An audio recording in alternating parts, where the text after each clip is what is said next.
sincèrement, qu'est-ce qui est le plus important? Que la France avance ou que la France fasse du surplace ou recule? Moi, je veux que la France avance. Bien, vous voulez que la France avance, vous avez participez à un mouvement qui s'appelle la France audacieuse, qui réunit, je ne sais pas, 3000 militants, je crois, 300 maires, ou plus de 3000, oui, je ne sais près pas, de 6000 militants, ou 6000 près de militants, 300 maires. 300 maires.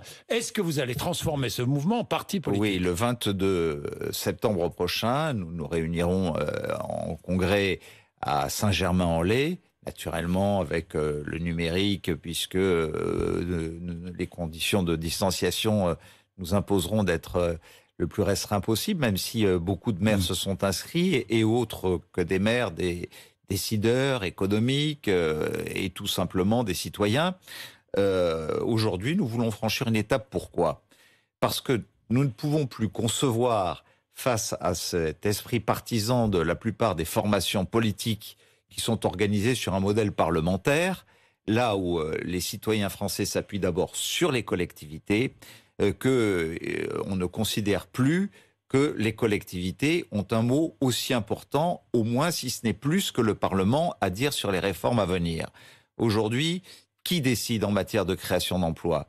Qui crée les conditions de la croissance, les conditions du PIB, si ce sont les collectivités territoriales? Vous serez donc le parti des collectivités territoriales. Nous serons un mouvement politique oui. qui ne sera pas un club de maires, mais un mouvement qui va associer tous les citoyens de nos territoires. Un mouvement politique, donc un parti politique. De s'engager pour qu'on parle de choses concrètes, la sécurité, donc un parti politique, l'industrie, l'emploi, l'environnement, la transition écologique, c'est-à-dire ceux dont nous sommes les seuls à avoir vraiment la maîtrise de la mise en œuvre dans les réformes à venir dans notre pays. Comment s'appellera ce parti ?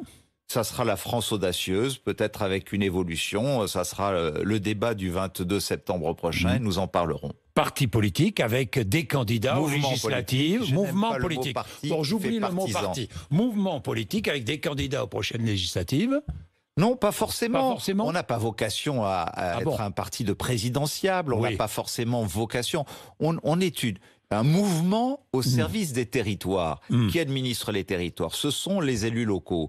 Et d'ailleurs, si vous regardez la plupart des maires issus de la droite et du centre qui ont été largement renouvelés pour beaucoup d'entre eux aux dernières élections municipales, ils ont des listes de larges rassemblements où sont issus à la fois des candidats de plusieurs formations politiques, mais surtout une grande partie de gens issus de la société civile, c'est-à-dire de gens qui pensent à l'intérêt général, à la réussite de leur collectivité, de leur territoire avant tout. Bien, puisque nous parlons législative,